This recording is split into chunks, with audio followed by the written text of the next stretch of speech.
El Evangelio de Juan, capítulo 10. Estamos estudiando el Evangelio de Juan de manera consecutiva y gracias al Señor ya hemos arribado a este capítulo, el capítulo 10.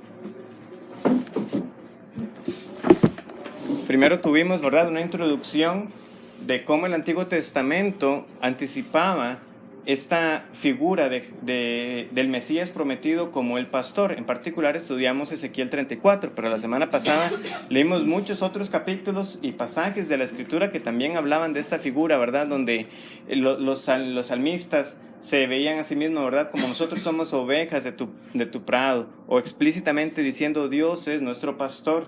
Y por supuesto uno que destaca el Salmo 23, pero muchísimos más salmos, ¿verdad?, como vimos. Y como también esa figura de las ovejas descarriadas representan también esos momentos críticos en la historia del pueblo del Señor, cuando estaban siendo mal gobernados, ya fuera por los reyes, por los sacerdotes. Veía al pueblo, ¿verdad?, como ovejas sin pastor, una expresión que luego el Señor Jesús también diría al mostrar compasión por las multitudes que estaban siguiéndole a él.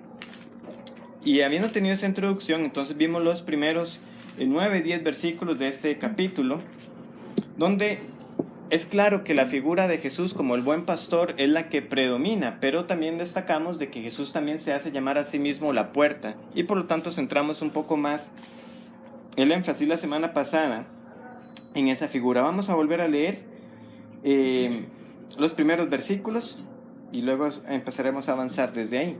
Dice así: de cierto os digo, el que no entra por la puerta en el redil de las ovejas, sino que sube por otra parte, ese es el ladrón y salteador. Mas el que entra por la puerta, el pastor de las ovejas es. A este abre el portero, y las ovejas oyen su voz, y a sus ovejas llama por su nombre y las saca. Y cuando ha sacado fuera todas las propias, va delante de ellas, y las ovejas le siguen porque conocen su voz. Mas al extraño no seguirán, sino huirán de él, porque no conocen la voz de los extraños. Esta alegoría les dijo Jesús, pero ellos no entendieron qué era lo que les decía. Volvió pues Jesús a decirles: de cierto os digo, yo soy la puerta de las ovejas. Todos los que antes de mí vinieron, ladrones son y salteadores, pero no los oyeron las ovejas. Yo soy la puerta, el que por mí entrare será salvo, y entrará y saldrá y hallará pastos. El ladrón no viene sino para hurtar y matar y destruir. Yo he venido para que tengan vida y para que la tengan en abundancia. Entonces, en estos primeros versículos vemos que el Señor les ha compartido una alegoría, ¿verdad? Básicamente hicimos una pequeña distinción entre alegoría y parábola. Ambas son comparaciones, pero como vimos, la alegoría se puede ver más como una metáfora, es decir, no hay un elemento de comparación, como en el símil que uno dice cómo. Entonces, las parábolas, por eso las reconocemos usualmente, ¿verdad?, con ese lenguaje. El reino de los cielos es cómo. Entonces, podemos usar como esa comparación, pero a la hora de interpretar es muy similar. Es decir, nosotros no vamos a ir a cada elemento de lo que el Señor ha dicho ahí para tratar de buscarle un significado. Hacer eso es destruir ya sea la parábola o la alegoría. En este caso, la alegoría que el Señor compartió. O sea, sabemos que claramente el Señor no es una puerta, pero ¿qué es lo que Él está diciendo? Soy como una puerta, o lo está afirmando directamente: yo soy la puerta. Usualmente para entrar a un lugar solo hay una puerta, no hay dos puertas. A veces ya, por eso les digo, si uno se pone a hilar fino, uno va a destruir la alegoría. Si uno dice, no, pero es que ahora por razones de seguridad y emergencia hay que tener una salida, ya se destruyó lo que se quería ilustrar. ¿Cuál es el punto? Solo hay un lugar para entrar, una única puerta. Y el Señor lo está diciendo con palabras muy claras: yo soy esa puerta. Y si queda duda más adelante, si el Señor así lo concede, cuando lleguemos a Juan 14, ¿qué es lo que vamos a leer? Yo soy el camino. O sea, el Señor lo dice con esos términos sencillos. Pero de nuevo, ¿por qué las multitudes no entendían? El Señor también ya lo ha dicho y aquí lo va a eventualmente reafirmar en este capítulo. Porque no son de las ovejas de Él. Y eso es algo central que esta alegoría también amplía. Los que son del Señor oyen su voz. Y los que no son del Señor no oyen su voz, por más claro que sea el mensaje. Obviamente eso tiene muchas implicaciones para el día de hoy cuando nosotros compartimos el Evangelio con alguien más, o en el caso de los que predicamos la palabra a la hora de predicar. Esto no excusa que nosotros no busquemos ser lo más claros posible que esté según a nuestro alcance, según lo que el Señor nos ha dado. Pero debemos saber que si alguien no atendió al mensaje del Evangelio, no tenemos que ir directamente a decir, ¿fue que no lo expliqué con las palabras suficientemente claras? No, es que posiblemente esa persona no es oveja del Señor. Y si es oveja del Señor, todavía no era el momento para que fuera llamado. Nuestro deber es anunciar el Evangelio, pero quien llama es el buen pastor. El pastor es el que llama a los suyos. ¿Por qué? Porque Él las conoce. Nosotros sencillamente somos instrumentos en sus manos para anunciar este mismo mensaje que Él nos ha dejado. Entonces el Señor se ha presentado primeramente como la puerta, pero a partir del versículo 11, Él vuelve a retomar el hecho de que Él es el buen pastor. Y lo dice, ¿verdad? Muy claro en el versículo 11. Yo soy el buen pastor. Es decir, si no me entendieron la alegoría que inicié en los primeros versículos, cuando dice, mas el que entra por la puerta, el pastor de las ovejas es, yo se los voy a decir con claridad. Yo soy el buen pastor. Yo soy el buen pastor. No busquen otro significado, no le busquen otra aplicación. El pastor del que yo estaba hablando en esa alegoría, el que el portero reconoce, el que las ovejas reconocen, ese pastor soy yo. Es Jesús. Yo soy el buen pastor. Y veamos cómo entonces Jesús pasa a dar una calificación, una descripción para reconocer entonces cuál es el buen pastor. El buen pastor su vida da por las ovejas. Quiere decir que todos los demás, todos los ladrones, todos los salteadores, todos los asalariados que él menciona, no pueden cumplir con esto. El buen pastor da su vida por las ovejas. Y este será entonces el punto central de lo que estaremos estudiando esta noche. Vemos entonces en esta afirmación de Cristo, el buen pastor su vida da por las ovejas, el hecho de que Jesús se ofrece voluntariamente. Porque Él da su vida. ¿Y por quién la da? La da por su pueblo. Muy sencillo. Jesús da su vida voluntariamente. ¿Y por quién la da? La da por su pueblo. Y al final estaremos concluyendo ¿y para qué y cómo? ¿Por qué tuvo que ser de esta manera? En primer lugar, nosotros vamos a ver este aspecto voluntario del hecho de que Jesús dé su vida. Continuemos leyendo. Mas el asalariado y que no es el pastor, de quien no son propias las ovejas, ve venir al lobo y deja las ovejas y huye, y el lobo arrebata las ovejas y las dispersa. Así que el asalariado huye porque es asalariado y no le importan las ovejas. Este acto es voluntario de parte del Señor. Él está diciendo, yo no soy un asalariado. De nuevo, sin entrar en detalles, de nuevo para no destruir la alegoría, pero Jesús lo está poniendo en estos términos. Si la obra que yo estuviera haciendo en medio de ustedes, de lo que yo estoy anunciando, fuera por un hecho de una remuneración como tal, como la que tiene alguien que uno contrata para, vea, necesito que me cuide mi rebaño por ese tiempo que yo no estaré en la ciudad, etc. Ahí tiene el dinero. Pero ¿qué es lo que está diciendo el Señor? Vea, por mejor salario que usted le paguen, el hecho es que si usted ve su vida peligrar, ¿qué es lo que va a hacer? Yo aquí me voy, estas ovejas no son mías. No, al final de cuentas, le devuelvo la plata al Señor que me contrató, yo no voy a arriesgarme. Pero el que es el buen pastor, voluntariamente da su vida por las ovejas. En un sentido primario, uno puede decir que en general eso es lo que usted esperaba de un pastor, en el sentido de que se iba a arriesgar. Pero como veremos, Cristo no solamente es que arriesgó su vida, sino que nosotros, como vamos a entender, Él dio su vida literalmente para las ovejas. Un buen ejemplo de lo que le tocaba lidiar a un pastor lo encontramos en el primer libro de Samuel, capítulo 17. El relato es sumamente conocido porque es cuando David se enfrenta a Goliat. Y cuando Saúl está cuestionando la capacidad de David para esto, David cuenta algo de su vida como pastor de ovejas que es. Y llama la atención que en general algunos de estos siervos del Señor tan destacados en algunas narrativas fueron precisamente pastores. Moisés fue pastor, David fue pastor.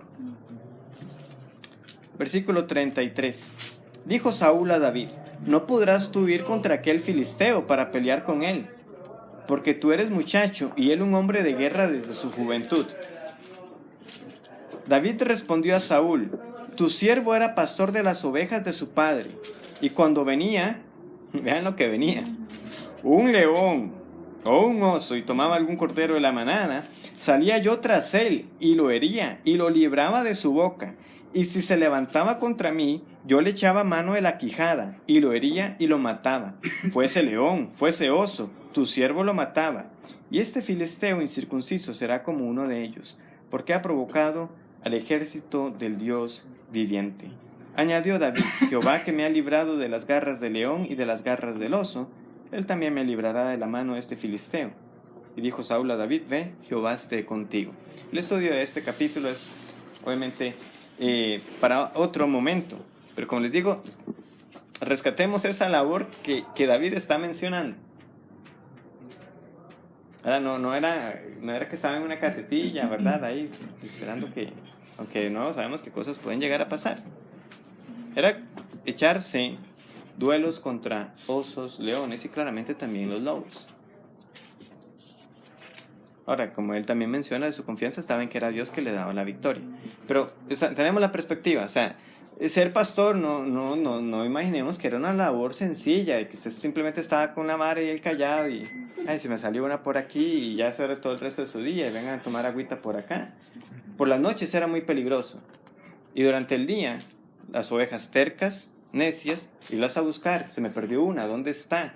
A cargarlas, se quedaron enredadas en alguna zarza, en alguna planta, no puede salir, está gimiendo por su vida, hay que cargarla, no huele bonito. La labor pastoral era una labor de mucho sacrificio, podríamos decirlo así.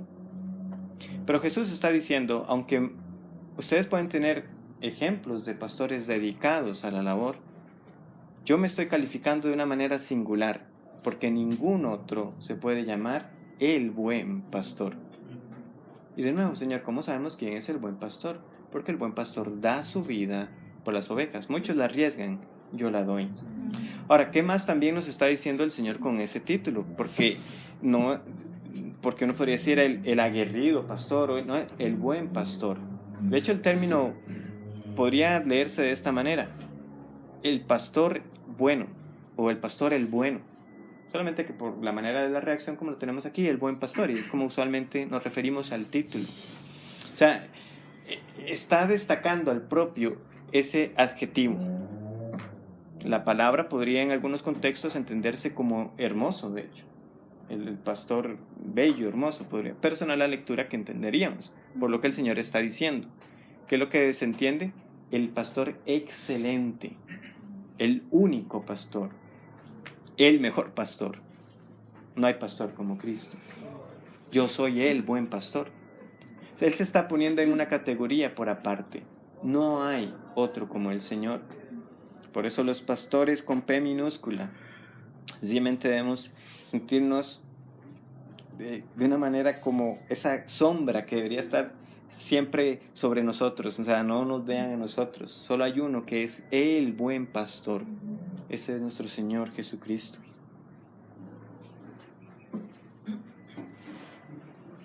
¿Quiénes son los asalariados en este contexto? Bueno, en general todos los elementos negativos que han aparecido aquí los hemos identificado son con los fariseos, ¿verdad? Desde aquellos que ponían el tropiezo por las personas, ¿verdad? O porque buscaban entrar por otro lugar que no era la puerta de las ovejas. Como hemos visto nosotros a lo largo de Juan, que realmente a estas personas no les importaban no les importaba lo que les sucedía a las personas. Lo hemos visto continuamente. No solamente en Juan, sino en general en los evangelios. O sea, que es algo que, de nuevo, por la gracia del Señor, si nos ha concedido comprender su palabra, ahora lo podemos ver claramente. Pero si no fuera así, nosotros no estaríamos viéndolo tan evidente. ¿A qué me refiero? Una señora, 18 años, enferma, toda doblada. El Señor la cura un día de reposo. Y vienen 6 días hay a la semana en que pueden venir y ser curados. No le importa a la persona. No se alegra de que compasión le haya sido mostrada a esa persona. Al hombre de la... Me entró la duda si es en contexto, si los dos también ocurren un día de reposo. Pero fijo, un hidrópico también se lo llevan al Señor un día de reposo. Se lo ponen ahí como una, según ellos, para tentarle. Y el Señor, curiosamente, también les habla acerca de los animales. Él dice, pero ¿qué hombre de ustedes si su animal no cayere, no va a ir a rescatarlo? ¿Qué vale más? ¿La vida de una oveja o la vida de un hombre? Claramente la vida humana. Y el Señor muestra misericordia. Pero ¿qué es lo que están ellos ahí? A ellos no les importaba si ese hombre al final era curado o no, porque ellos no querían que realmente fuera curado. No se lo llevaron al Señor para que lo curara. Se lo llevaron al Señor para ver si podía entender una trampa sobre él. Al ciego de nacimiento. Qué bueno que ahora puedes ver, habiendo nacido ciego. ¿Cómo fue que el Señor lo hizo? No, ¿cómo es que ahora ves? Explícanos. Eso tiene que ser una mentira. No puede ser que usted haya nacido ciego. Ese hombre no es de Dios. No hay preocupación genuina por el bien de la persona. Y como si nada, lo echaron de la sinagoga. Lo expulsaron.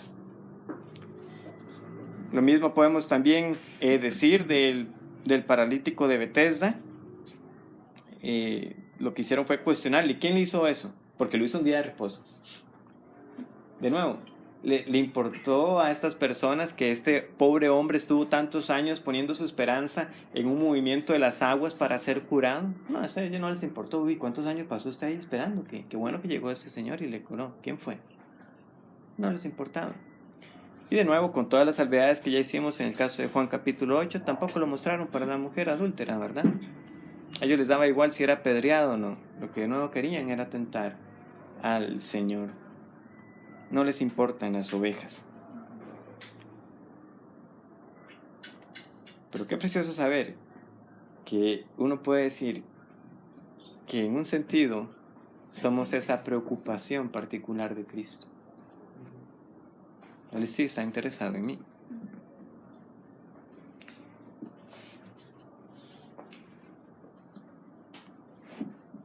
Porque vean lo que dice el versículo 14. Yo soy el buen pastor y conozco mis ovejas. Las mías me conocen. Así como el Padre me conoce, yo conozco al Padre y pongo mi vida por las ovejas. También tengo otras ovejas que no son de este redil, aquellas también debo traer, y oirán mi voz, y habrá un rebaño y un pastor. Por eso me ama el Padre, porque yo pongo mi vida para volverla a tomar. Nadie me la quita, sino que yo de mí mismo la pongo. Tengo poder para ponerla y tengo poder para volverla a tomar. Este mandamiento recibí de mi Padre. Vean, hay mucho que está en todos esos versículos, pero ¿qué es algo que se pasa repitiendo? Solo hay un versículo casi que no lo nombra. ¿Qué es lo que pasa diciendo el Señor? Que va a poner su vida, ¿verdad? Versículo 15, yo pongo mi vida. El versículo 16 es el que no lo menciona, pero el versículo 17, pongo mi vida. Versículo 18, nadie me la quita, sino que yo mismo la pongo, que pone su vida. Una vez más, voluntario. Voluntario. Este es la belleza de ese pacto de la redención. El Padre dándole un pueblo a Cristo y Cristo voluntariamente sacrificándose por este pueblo que le fue dado. Yo pongo mi vida voluntariamente. Voluntariamente. No hubo negación de parte del Señor. Ciertamente oró en Getsemaní, rogando al Señor si era posible que la copa pasara en esos grandes momentos de angustia, pero al final, ¿qué fue lo que dijo el Señor? Hágase tu voluntad, yo voy a hacer la voluntad de mi Padre. Ese era el deleite de Cristo. Ese es el deleite del Señor, hacer la voluntad del Padre. Estamos en estas profundidades de la Trinidad. Vean incluso al nivel que el Señor viene a hacer esta comparación para saber cuánto nos conoce. O sea, como me conoce el Padre y yo conozco al Padre, así como el Padre me conozco y yo conozco al Padre, así es como yo los conozco a ustedes. Y también nos está diciendo a nosotros, así me conocen. Obviamente, en este momento, ninguno de nosotros puede decir que conoce a Cristo tan profundamente, ¿verdad? Cuando claramente le está diciendo, así como el Padre conoce al Hijo, y el Hijo conoce al Padre, así el Hijo conoce a las ovejas, de lo cual no hay duda que el Señor nos conoce como mejor que nosotros mismos nos conocemos, y que nosotros lo conocemos a Él. Por la gracia del Señor, si usted ha sido salvado, usted puede decir que conoce a Cristo, pero todavía no lo conoce como debe conocerlo. Pero la promesa está en que le conoceremos como Él es. como también escribe Juan en la primera carta. Y le veremos como Él es, le conoceremos tal como Él es. Y el Señor voluntariamente entonces se entrega por este pueblo, conociendo lo que es. Conociendo lo que es. Porque de nuevo, no nos quedemos con una idea romántica de la oveja, el animal tan bonito, tan tierno. No, la oveja sigue siendo tan apropiada para describirnos a nosotros, tercos, torpes, desobedientes.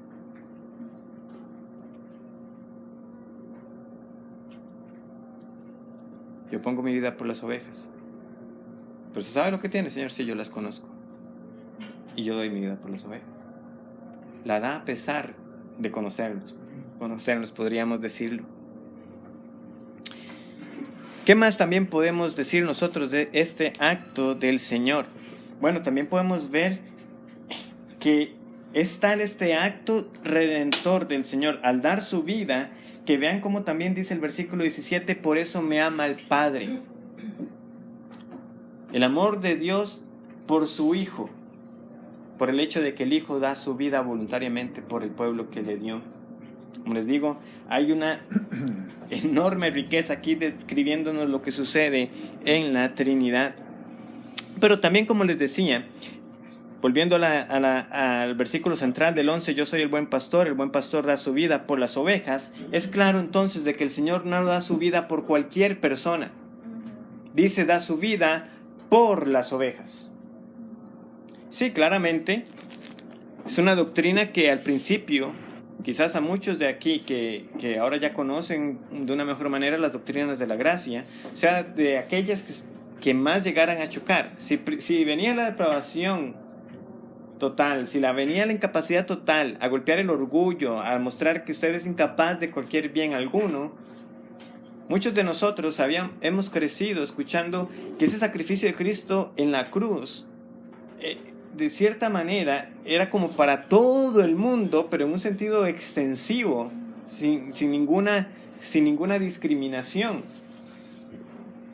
Y ciertamente es sin discriminación en el sentido de que no hay acepción de personas en aquellos que conforman el pueblo del Señor. Pero el versículo es bastante claro. El Señor no da su vida por los ladrones y salteadores, Él da su vida por las ovejas. Hay un pueblo por el cual Él se sacrificó. Y eso es lo que se conoce como la expiación limitada. La palabra limitada no le gusta a muchos porque suena como que es que estamos poniéndole un freno al sacrificio de Cristo. Pero lo que debemos entender es que de una u otra manera uno debe entender de que hay un alcance en la obra de Cristo, pero que ese alcance no es porque haya una falta de poder en la obra de Cristo para salvar. Si hubiera sido la voluntad del Padre que el sacrificio de Cristo salvara a cada ser humano que ha existido y que existirá, tengamos total certeza de que todos igualmente hubieran sido salvados de sus pecados. Pero la Biblia es clara que no todos serán salvos.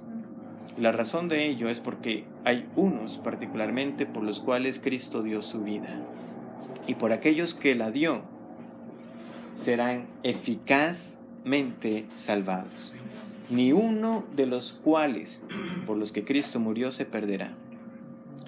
La Biblia no nos manda a nosotros a tener que identificar quién es cada quien. Las marcas, los frutos se mostrarán en la persona. Lo que debemos entender a la luz de la Escritura es que es bastante claro.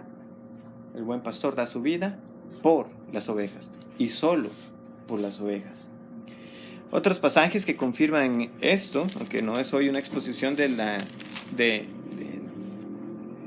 este punto del tulip, como se le llama, pero vamos por ejemplo a Hechos, capítulo 20.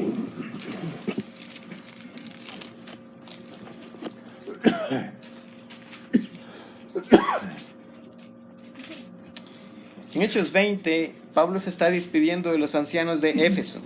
¿Y qué está diciendo el Señor? ¿Qué está diciendo Pablo? Va a decir lo siguiente acerca del Señor. Versículo 28. Y vean de nuevo la expresión que va a aparecer ahí. Por tanto, mirad por vosotros, ¿y por quién? Y por todo el rebaño en que el Espíritu Santo os ha puesto por obispos, para apacentar o dar pasto a la iglesia del Señor, la cual Él ganó por su propia sangre. ¿Por quiénes dio su vida el Señor? Por su iglesia. Por su iglesia y nadie más. Por ellos fue que Cristo dio su vida voluntariamente. Y por de nuevo, entonces, eso es lo que le da tal peso y tal solemnidad a la labor del obispado, del pastorado. Ese pueblo no es suyo, es de Cristo, recuérdelo antes que todo. Son aquellos por los cuales Cristo dio su vida. Efesios capítulo 5.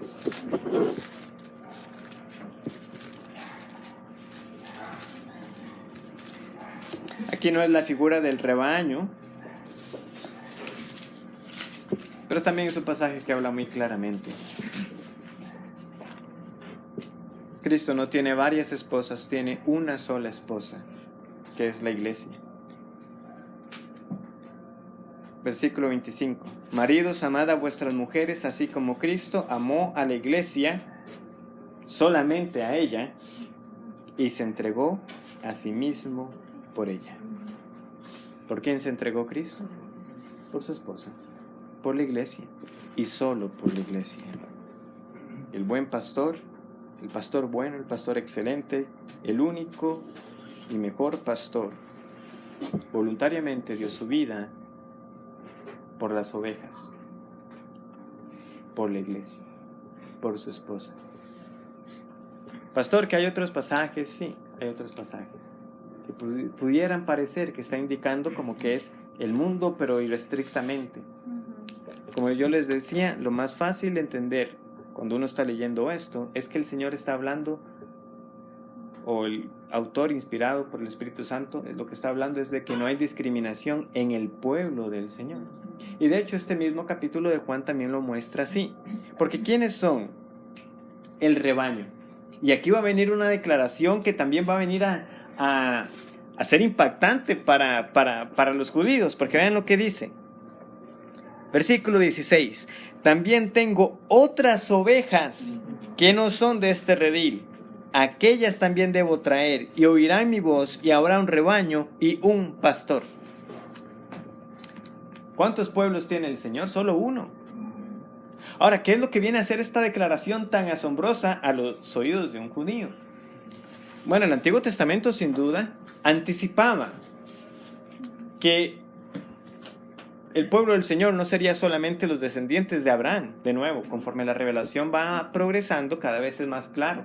Pero desde la misma promesa a Abraham, era un hecho que la bendición no se limitaba a él, sino que en él serían benditas todas las naciones.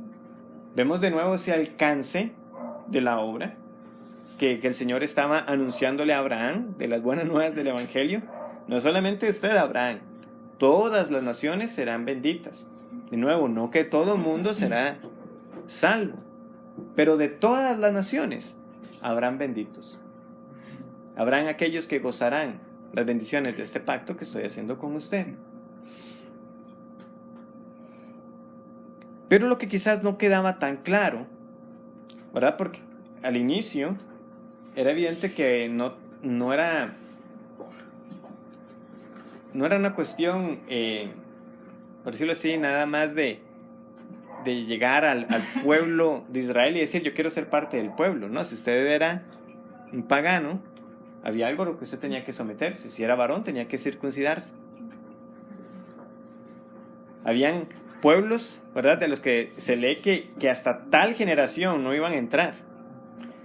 Era ciertamente muy limitado, aunque estaba en sombra, pero ahí estaba Rahab la ramera, Naamán el sirio, Ruth la moabita. Ahí estaban gentiles formando parte del pueblo del Señor. Pero Cristo aquí ahora viene y lo dice bien claro. Yo solo tengo un pueblo. Tengo las ovejas perdidas, extraviadas de Israel, que vengo a redimir, pero también tengo otras ovejas, las cuales también debo traer. Y no son ciudadanos de segunda clase, es un solo pueblo. Son ovejas igualmente que ustedes. Realmente lamentable cómo este pasaje, la secta mormona herética, lo han tomado para una serie de disparates de decir de que el Señor Jesucristo vino a las Américas y vino a predicar y todo eso. Simplemente menciono por si alguien no había escuchado de que alguien puede tomar este versículo para semejante pensamiento. La verdad que hay aquí es mucho más gloriosa. Cristo está diciendo: yo solo tengo un pueblo, un solo pueblo. Esto va más allá de las distinciones que nosotros vemos que lamentablemente predominan en algunos círculos de hermanos, que todavía tienen una marcada separación entre Israel y la iglesia. Pero el Señor aquí lo dice sencillo: yo solo tengo un pueblo. Y Efesios viene y lo dice bien claro: de los dos que estaban separados, el Señor ha hecho uno. Él hizo la paz, Él hizo la reconciliación. El Señor además está afirmando, porque claramente el Señor daría su vida, resucitaría, ascendería. Pero lo que está diciendo aquí lo está dando por sentado, lo está dando por un hecho. Yo tengo otras ovejas que no son de este redil, aquellas también debo traer. ¿Y cómo las va a traer y cómo van a oír su voz?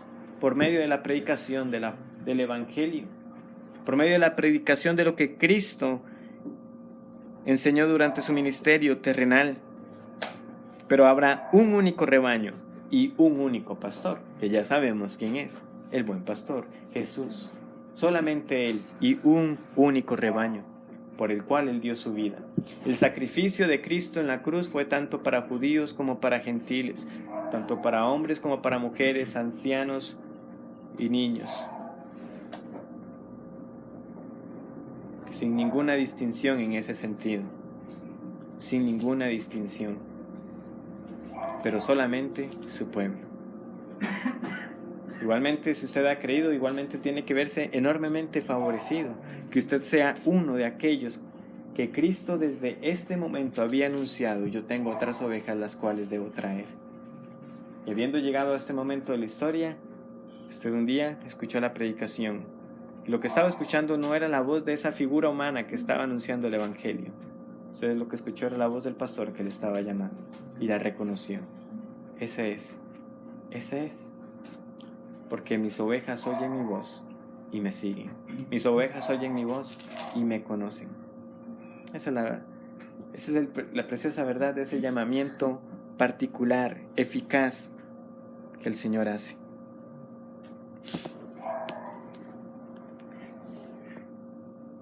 No solamente es esta expiación que Cristo hace, este dar su vida, limitado en ese sentido de que es solamente por su pueblo, sino que es también vicario, es decir, es en lugar de.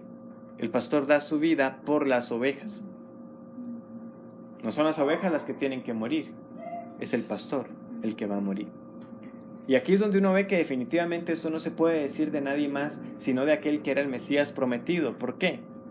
Porque en la vida real, pensémoslo bien, como les decía, podían haber pastores dedicados a cuidar sus ovejas. Pero, ¿de qué serviría que un pastor al final perdiera su vida enfrentándose ante un león, ante un oso? ¿Qué iba a pasar? Ya, las ovejas iban a quedar sin pastor, se iban a quedar desprotegidas. ¿Quién las iba a seguir cuidando después de que ya quedara ahí muerto? Aquí es donde uno ve que está hablando el Señor, que es el buen pastor, porque el buen pastor da su vida. No, un buen pastor sería aquel que nunca perdiera su vida.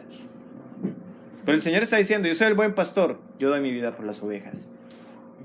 ¿Cómo es eso?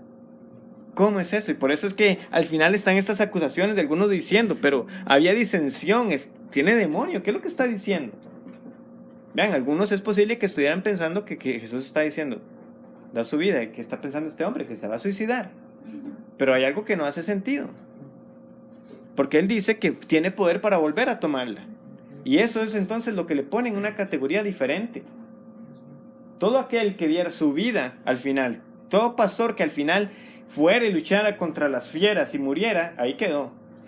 Pero Cristo da su vida, pero dice: yo tengo poder para volverla a tomar. No solamente la doy voluntariamente, sino que la retomo. El Padre me ha dado tal potestad, el Padre me ha dado tal autoridad. Cuando uno va a las cartas del Nuevo Testamento, uno ve que el énfasis usualmente recae en que fue el Padre el que le levantó a los muertos. por el poder que le resucitó de los muertos. Y ciertamente, es de nuevo toda una relación en la Trinidad, del Padre levantando al Hijo. Pero lo que Cristo también está dando a entender aquí es que nadie pudo poner una mano sobre él hasta que no fuera el momento. Pero cuando llegó el momento, él voluntariamente se entregó para salvar a su pueblo. Pero él sabía también además de que no quedaría ahí, que la tumba no le encerraría, sino que vendría el momento para tomarla de nuevo y levantarse victorioso de la muerte. De tal manera que vencería a los verdaderos enemigos de las ovejas: la muerte, el pecado y a Satanás. Para siempre. Tenía que ser así. Tenía que ser así. Para que las ovejas vivieran, el buen pastor tuvo que morir. Vida por su muerte. Así es como vivimos. Así es como tenemos vida espiritual. Por aquel que un día la dio en el madero para salvarnos. No había otra manera. Por eso fueron las palabras fuertes de Jesús contra Pedro cuando quiso insinuar otra cosa. No hay otro camino para la salvación. Solo uno es la puerta y solo uno es el buen pastor. Es Jesús. Él es el mismo. Él es el que abre para que entren.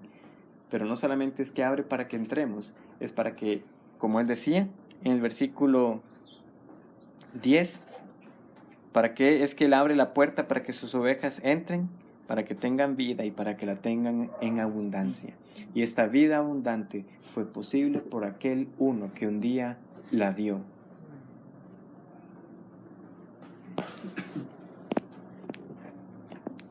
La muerte del pastor es vida para las ovejas.